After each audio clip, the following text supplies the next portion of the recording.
Hello, everyone. Good morning to Dr. Rainer Zitelmann. First of all, my name is Marco Valerio Doprete. I'm a journalist and I work for the Italian public television, TG1 Rai. So hello to everybody who's watching or listening to this conversation, organized and made possible by Istituto Bruno Leoni and its general director, Alberto Mingardi. First of all, let me say a few words about Rainer Zitelmann. We will talk about his last book, The Rise of the Dragon and White Eagle, How Nations Escape Poverty, that has been published and translated into Italian by Baldini+Castoldi with the title Come le nazioni possono sconfiggere la povertà, Vietnam, Polonia e la via della ricchezza. Now, you might know Rainer Zitelmann also from his previous books, mainly about capitalism, economics, and luckily, many of them have been published and translated into Italian by Istituto Bruno Leoni. For our listeners, let me quote La forza del capitalismo, Ricchi borghesi, ancora pochi mesi, Elogio del capitalismo. Rainer Zitelmann studied and started his career in Germany as an historian. Now he's become a journalist, an entrepreneur, and also a writer about economics, public policies, and free market. In this book, we're talking about The Rise of the Dragon and the White Eagle. He focuses on the recent history of Vietnam and Poland, but we will soon understand how his analysis can contain general lessons for many other countries that go beyond the specific case study. But I cannot start without asking Dr. Zitelmann, why should an Italian reader be interested in looking into these two countries, and how did you choose them as your main topic of research? Yes, thank you. A good question. This book is about how nations escape poverty, and why did I choose these two countries? Maybe some of our listeners know the Index of Economic Freedom. This is published every year by the Heritage Foundation. It's an index including, I think the last index, 180 countries. And for every country, we have a score to show how economically free are these countries. You can also call it the capitalism index, if you like so. At the top of the index, you find countries like Singapore and Switzerland. And at the bottom, you find countries like Venezuela or North Korea or Cuba. And I checked which countries gained most scores over the time. For me, the position of one country comparing it with other countries is important, but not so important. Much more important is to analyze the changes over the time. And when I looked about the changes, there were two countries that gained most scores in the last 25 years. They started the index in 1995, and these countries were Poland and Vietnam. These were the countries. There are some very small countries that gained more scores, but I speak about countries with a bigger population. By the way, a lot of people don't know how many people live in Vietnam. When I ask people, some have the idea 20 million or 30 million. No, it's 100 million. More people than in any European country. For example, including more people than in my country, Germany. Poland is also with like 40 million. So from these countries with a bigger population, Vietnam and Poland are those that gained most in economic freedom. And we go more in detail for this. These were countries that were very, very poor after socialism and became prosperous. We will go into details, but one question: Vietnam and Poland, reading from your book, share one other aspect. They escaped poverty, as you said, without much, or I would say almost any development aid. Is that a lesson too, somehow? They received some aid, especially Poland, from the European Union, but I think development aid is overestimated. I have one chapter in my book where I show that in most cases, development aid does more harm than good. And there is not a single example in history that a country escaped poverty due to development aid. There is no, but there are many examples where development aid hurt. So even if they got some aid from other countries, this is absolutely not important if you compare it with the economic reforms we're talking about. And maybe can I add your question why I choose these countries? It has also, by chance, a personal reason, because I'm a little bit, I know a little bit more about these countries because the two longest relationships with women in my life, the one parents were from Poland and the others, the parents were from Vietnam. So I have also like a kind of personal relation to Okay, and countries. that of course helps, but you will see in the book there's also a rich bibliography and also many real life examples. Just one more question about Poland. Actually, I have two, but the one is Polish contemporary history, as you recall it, is one of tremendous and positive change. Under the communist rule, Poland was one of the poorest country, as you said, in the Western world, where people needed to stay in line for hours just to get the bare necessities of life. So there was a joke that you recall and you remember in your book, how, and two people are talking and one says, how will the problem of queues in shops be solved when we reach full communism? Oh. And the other person says there will be nothing left to queue up for. But since 1989, Poland's gross domestic product per capita has increased threefold. Poland has recorded average real economic growth of 3.5% per year. Now it has become the sixth largest economy, you write, in the European community in these decades. Can you explain the most powerful mechanisms and examples of economic freedom that brought these results? Yes, before I start with this, maybe to add something, Poland had a very high inflation rate when the reforms were started and a lot of debt. There were only a few countries in the world that had so much debt as Poland. So in a way, in some aspects, you can compare it with Argentina before Milei came to power, and there are more parallels. This is the reason why the book was also published in Argentina, and the spokesman of Javier Milei wrote the preface for the Argentinian edition of the book because they have something in common. And one of these things that they have in common, that there was a reformer in Poland. The name is Leszek Balcerowicz. He was Minister of Finance, and he's a colleague, if you stay in this way, of Javier Milei, because they are both economists. They both believe in the teachings of Hayek and Mises, so they believe in capitalism, and they both chose therapy that you call a shock therapy. And what did it mean, the shock therapy? So first of all, of course, to introduce private property. This was the most important thing.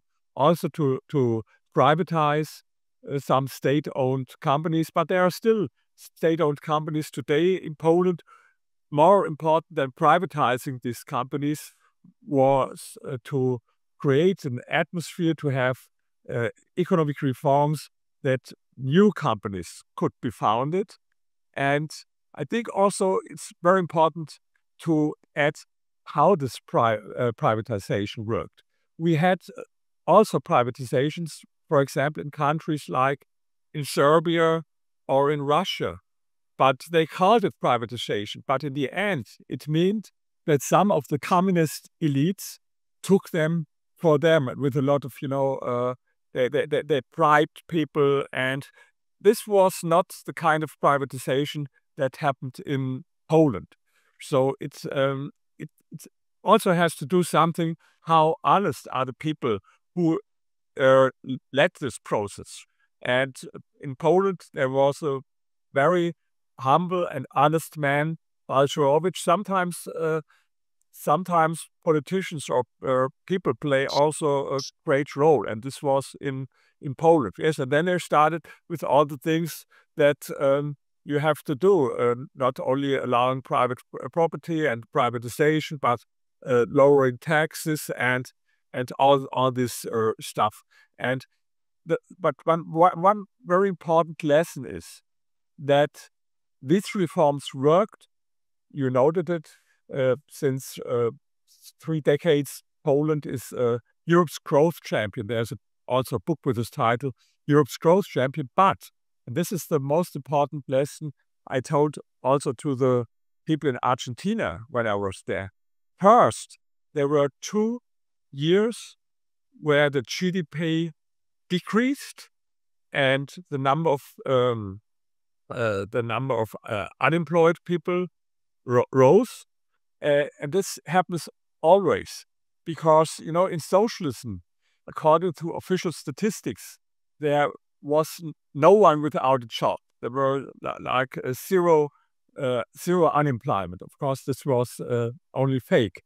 And of course, if you start with these radical reforms, some of the companies who are not able to compete with on an international or global level with other countries go bankrupt, and you can't have reforms where things go better in a half year or something like this. So this is also what I told so often the people in Argentina: be patient, learn this from the Polish experience. First, there are 2 years where things became worse before things become better, and this is exactly what happened in Poland.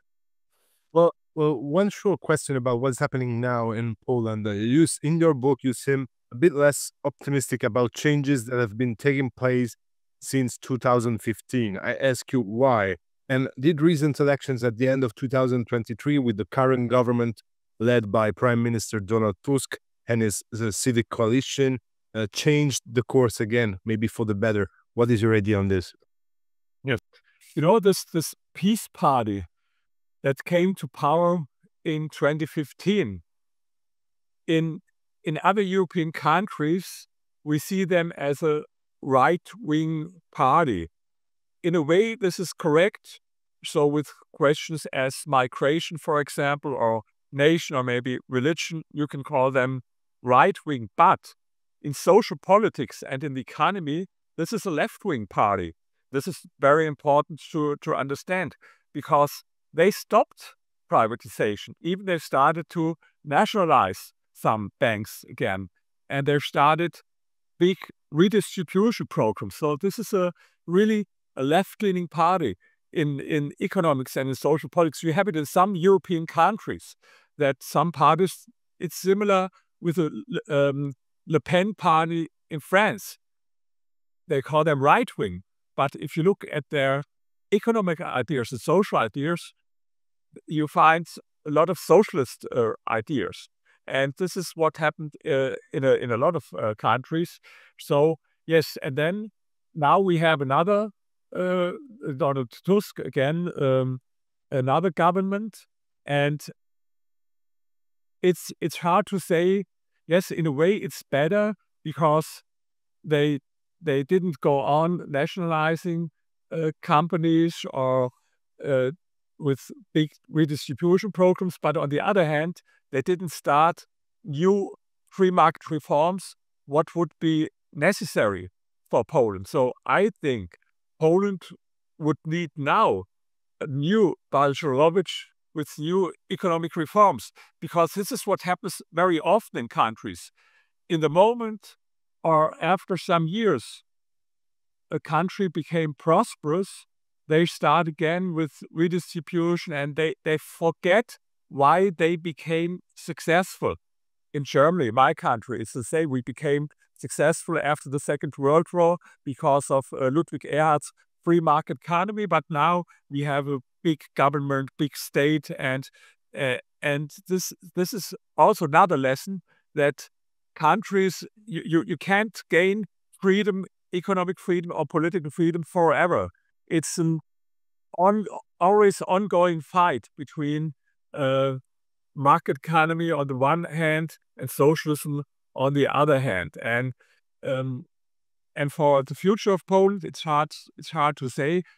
But I think they would need definitely new economic reforms today. And as far as I see it now, I don't see these reforms. Okay, so before moving on to Vietnam, as I wanted to do, just let's go in deep a bit about this that you just said. There is always the danger that people forget the reasons for their prosperity. You're right, and this is true in many countries today. Whether the U.S., I'm quoting your book, Germany, China, or Chile. Now, in your opinion, are the European Union and the U.S. running this risk, and at what level? The two of them. I mean, if you can elaborate a bit about this. Who's forgetting the most? This is hard to say because, Donald Trump's politics are not predictable because they change maybe from 1 minute to the next. In the first time when he took office, he did some good things. For example, he lowered taxes and he had some deregulation. But at the same time now... You mean in the first term? In the first term, yes, the first term. But now he starts with a lot of crazy things, especially protectionism, this tariffs, what he says, tariff is the most beautiful word in the dictionary. For me, it's absolutely crazy, as if someone would say taxes is the most beautiful word in the dictionary. Of course, it's not. And you see what is the result? Chaos and on the financial markets and capital markets, and it will harm the economy, not especially from other countries, but also for the United States. You don't know whether he will go on with this or whether he will stop it. He had to take back some of these things, but as it is, it changes almost every week and every day, and you don't know what will come in the future. In Europe, for me, it's crystal clear. We are, for a couple of years, on the way to a kind of planned economy. Of course, they don't call it a planned economy, but I only give one example that is important, especially for my country, but also for your country, with the automotive industry. We in Germany became very proud. We're very proud because of our Mercedes, BMW, Volkswagen, and others. But then the European Commission decided to ban the registration of new cars with combustion engines from 2035. And this is planned economy, because to point out what's the difference between capitalism on the one hand and a planned economy on the other hand. In capitalism, entrepreneurs decide what to produce, but in the end, it's consumers' choice. You decide, I want to buy an electric vehicle or with combustion engine or a Fiat maybe or a BMW, whatever. This is capitalism. And in the planned economy, politicians decide what to produce, bureaucrats. And if you believe that politicians are the smartest people on the world, smarter than millions of consumers, millions of entrepreneurs, then you should vote for socialism, because this is exactly what socialism is. If you think that politicians are the smartest people on the world because they know everything better, but if you believe that entrepreneurs and consumers are smarter, then you should be for capitalism. And in the European Union, we see so much, almost every day I read about there's a new idea, new regulation for this and this and this. They don't do anything else all over the day than new regulations. And so we are really on a bad way. And in the United States, it's hard to predict some things. For example, what Elon Musk started to cut back something from the government. I think this was good, but I think Elon Musk and Donald Trump are on a different track, and they finished now almost the cooperation. He's also against this tariffs. All these things. Musk has been talking about against tariff. Yeah. Yes, and I think he's 1,000 times smarter than Trump and 1,000 times more successful as an entrepreneur as Donald Trump ever was in his life. So someone like him never would subordinate to someone like Donald Trump in a long time. But of course, in a way, he's depending on him for a space program. He can't do it without Mesa, and he can't do it without Trump. So it's difficult. But the problem is that almost everywhere in the world, since maybe 15 years, we go in the direction of more government, more socialism. Even China is another example. China, people lived in poverty. This is another example. In the beginning of the 80s, 88% of the people in China lived in extreme poverty. Then they started also with free market reforms, private property. Number of people living in poverty decreased from 88 to less than 1%, and a great economic development. But now, since Xi Jinping took power, he goes back in the direction of more government and less free market. And you can see it also in most of the Latin American countries. Argentina is a positive exception, but in all the other countries, even in Chile, they voted for a socialist, or in Colombia, or in Brazil. So I'm not very optimistic so far, or not very positive what happened in the last 15 years. Okay, let's go back to your book. Let's talk about about Vietnam, or to be precise, to use the official name of this Asian country, let's talk about the Socialist Republic of Vietnam. Now, how does self-defined socialist country escape poverty and become an example for you? You're, of course, a supporter of free market. Yes, first you have to know, in the beginning of the 90s, Vietnam was the poorest country in the world, poorer than all African countries. The GDP per capita was $98 the year. It was poorer than Somalia or Sierra Leone. Very, very poor. There were several reasons. Of course, everyone knows they had the war, not only with the United States. Everyone knows this war, but before the war with the United States, it was with France, and then with Japan, and with China. The war with, of course, everyone. And what was not destroyed by the war was destroyed in the end by the terrible planned economy. Because if the communists won the war, they started to establish this crazy socialist planned economy also in the south of Vietnam, and the results were so terrible. I have a lot of examples in my book. I spoke with people. That really meant hunger, being hungry at this time, starvation, and being so poor. But they're smart. Then, in the end of the 80s, they've started with economic reforms. They called it the Doi Moi reforms, opening of the economy. They introduced private property. They started with privatization.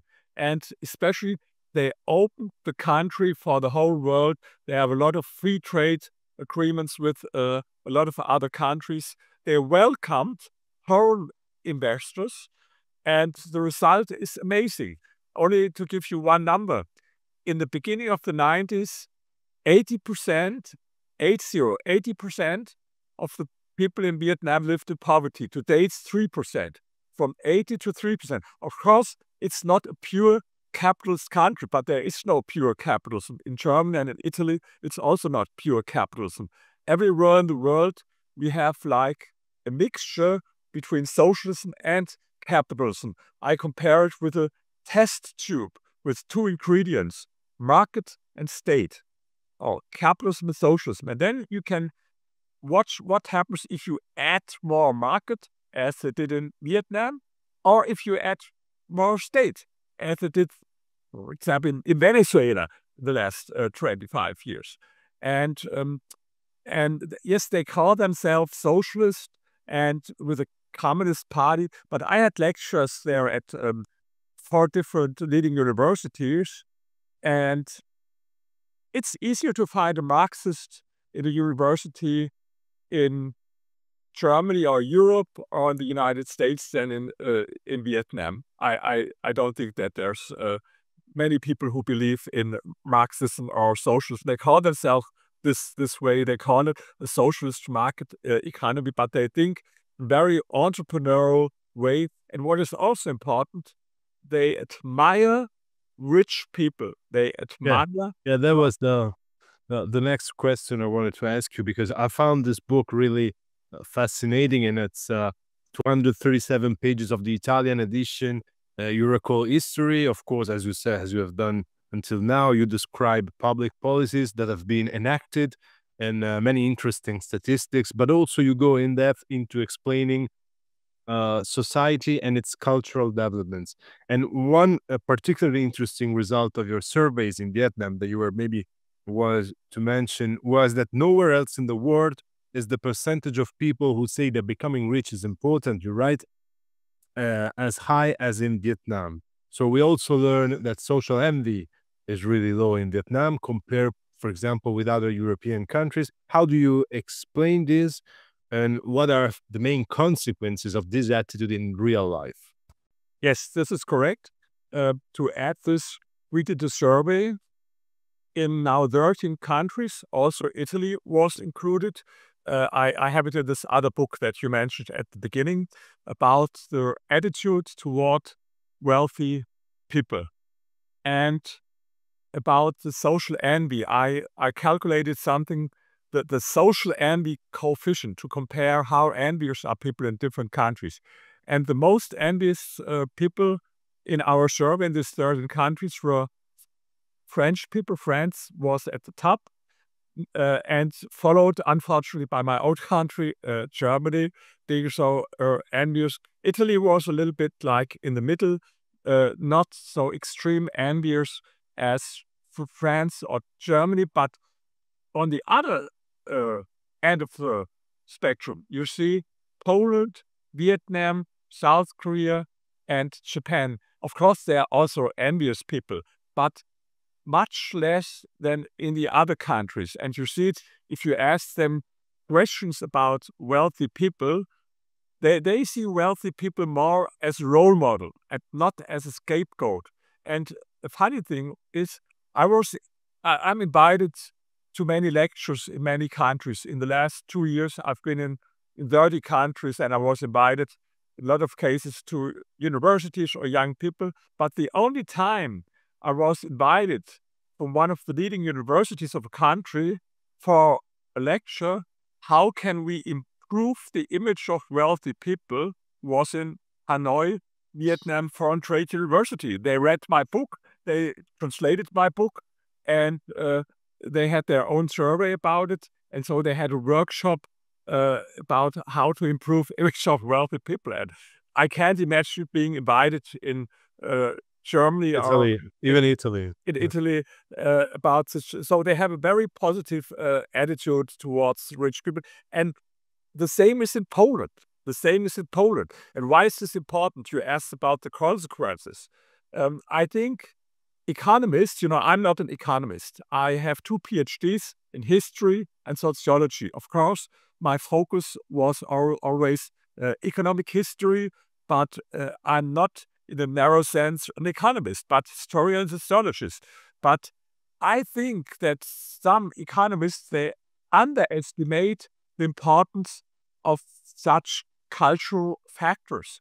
They look at the numbers and GDP and all this. Yes, it's important, but I think it's also very important the attitude of people, how people think. Because, of course, it makes a difference when there's a country where people worship entrepreneurship and everyone want to be an entrepreneur and they admire entrepreneurs, or whether you live in a country where entrepreneurs and rich people are scapegoats that you should harm. And this makes really a difference. And I think these are factors, and Poland and Vietnam have a lot of things in common, especially that the envy against wealthy people is on a very low level in both countries. Okay, very interesting. We have last 10 minutes. I will try to do 3 questions. One, you already touched on it. Vietnam's growth possibilities today, as in many countries that are very integrated into global supply chains, are put at risk by protectionist attitude in the Trump administration in the US. Now, how is From your point of view, you're of course well informed about this country. How is this Asian country reacting? And being an historian and a sociologist, as is just said, what are your predictions about what is going to happen about protectionism? In general, it's hard to say. To predict what Donald Trump will do is, of course, very difficult. First of all, his crazy idea with tariffs being beautiful, it's one of maybe the only constant things in his life. I think he has only two things where he was that never changed all over his life. First, that he believes that he's the greatest in mankind, the first thing, and the other, that tariffs are a great thing. He changed a lot of other opinions. What a lot of people don't know, he adapted to a lot of left-leaning opinions in the 80s for higher taxes for the rich and so. But his belief in tariffs be a great thing is a constant in his life, and because I think he believes in what I call zero-sum belief, what is in other cases typical for anti-capitalists to believe that the advantage of one is the disadvantage of the other. So if one will win, the other has to lose.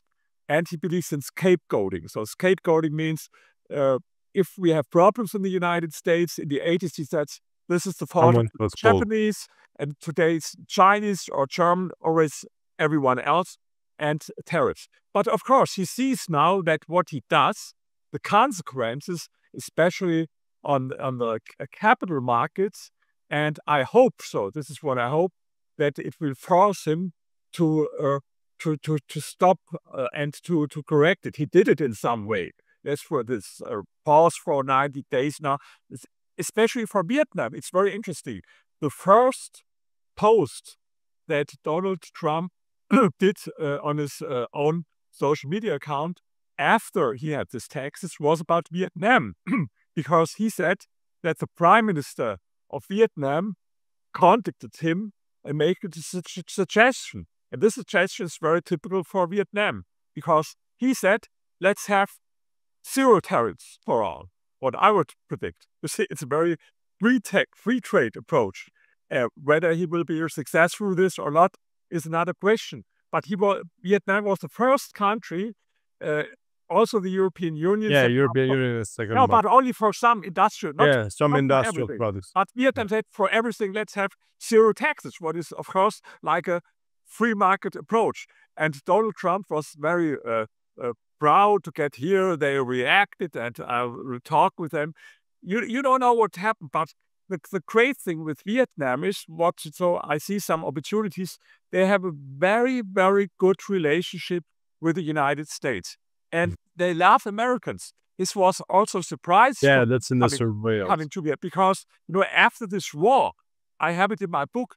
In the American war against Vietnam, there were 10 times more bombs and explosives from United States on Vietnam than in the whole Second World War on Germany. So you can imagine what meant. But they love Americans, and they have a very positive attitude and strong relations. And I think, Donald Trump is against China. This is his thing. And so I think he needs Vietnam, because Vietnam is the strongest, if you want to have a balance in Asia against China, then Vietnam is very important. So I hope for Vietnam that they will find a good agreement with the United States. Yes. Because otherwise it would be really terrible. Then you can forget about my book in a couple of years, because it all depends on free trade.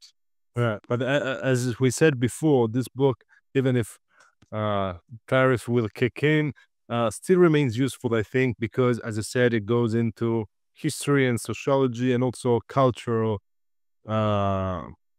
differences within Vietnam and Poland. Now, one last question about capitalism and declining demographics in Poland, because in your book, you write that Poland is among the countries with a serious financial problem in relation to its pay-as-you-go state pension scheme. And this is due to Poland's low birth rate, you're right, which is below the EU average, and its aging society. Now, can free market address our demographic malaise, or is capitalism instead bound to reinforce this decline, in your opinion? It's hard, to be honest. I don't know so much as I should know about this, but what I know, of course, is the more developed the country becomes on general, the bigger is this demographic problem. You see it in a country as like Japan, also Germany. So I think what Poland would need is migration. I don't think that they can do it alone, but with migration, they are very skeptic. And in a way, I understand them. They don't want all these migrants as we have in Germany or Italy from Arab countries or African countries. In most cases, people who are not educated. In a lot of cases, people who prefer to live on the welfare state. These are the people who come to Germany. And I support Poland. I think it was a good decision not to follow this politics as we did in Germany, for example. On the other hand, they were open for people from, for example, from Ukraine or from Russia. I met a lot of entrepreneurs from Russia, for example, that are very industrious people in Poland. But I think they would need definitely more migration. They should, when I would be a politician in Poland, I would think, how can we attract, for example, people from Asia? Because in general, these are very industrious and educated people. How could we do this? This would be one of my questions. Okay. To finish this conversation, I would like you to elaborate a bit on the relationship between free market and political freedom. Because you say in your book that the conditions for Poland's economic miracle were created by the political transformation of Poland that began in 1980s, meaning by its political liberalization, of course. Vietnam, though, as we said before, is still a one-party system and an authoritarian regime. Now, in your view, what is the link, the connection between economic freedom and political liberty? This is a very good question. There was always the theory that both will also always come together. And of course, we have much more cases with a combination of democracy on the one hand and free market economy on the other hand, as in the United States or Western Europe. But we have also other examples. For example, in Chile, when they started with economic reforms at this time, this was with a dictatorship from Pinochet. But after the dictatorship, they went on with this free market politics. And in China, we have also the combination of a one-party system on the one hand, and then they had this free market reforms on the other hand, and as in Vietnam. So it's hard to say. I would love that there's more also, especially intellectual freedom in Vietnam as it is today. I can give you an example from my book. For my books, for example, my book about how to become rich. I have some books that are not translated in Italian language, like Dare to be Different and Grow Rich, or Psychology of Super Rich People. They love these books and they are translated. But my books on capitalism that are published in Italy, I can't publish them in Vietnam, and because there's no intellectual freedom. And the funny thing is, even with this book that is very positive about Vietnam, I had a contract with one of the leading publishers in Vietnam, but they don't publish it right now. And I have emails with them. Yes, it's not according. They told me it's not according what a lot of people in Vietnam believe. But what they mean, it's not according to the official line of the Communist Party. And so then maybe we publish, but only like for 300 or 400, print run, but it's still not published. It's there since a long time. So I have problems, or I see it. And I have now, by the way, I should add, there are 2 movies from me. One movie you can see it if you go on YouTube, Poland from Socialism to Prosperity. If you're interested in Poland, you find this for free on YouTube.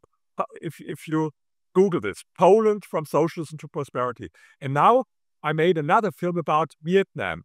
It will be released at the Anthem Freedom Fest in Palm Springs in June, what is the biggest libertarian film festival in the world. A film about Vietnam, and there was also the problem. We had all time a censor besides us, so from the foreign minister. So it's better than in China. For example, in China you can't use Google, you can't use X, or you can't use Facebook, only with a VPN. But in China, in Vietnam, it's different. You can use all this like Facebook. So it's more free than in China, but of course you can't compare it with Western standards. So, to come back to your question, of course, I would hope that they would add what's very important for me, intellectual freedom to economic freedom. But to be honest, so far I don't see any signs that it goes in this direction. Okay.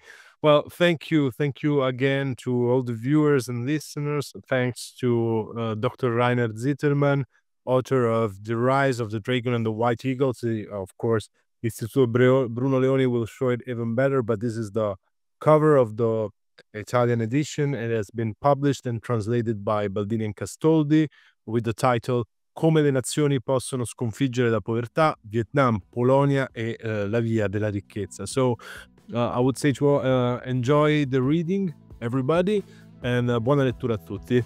Buona giornata. Thank you, Dr. Zitelmann. Thank you very much. I appreciate it. Thank you.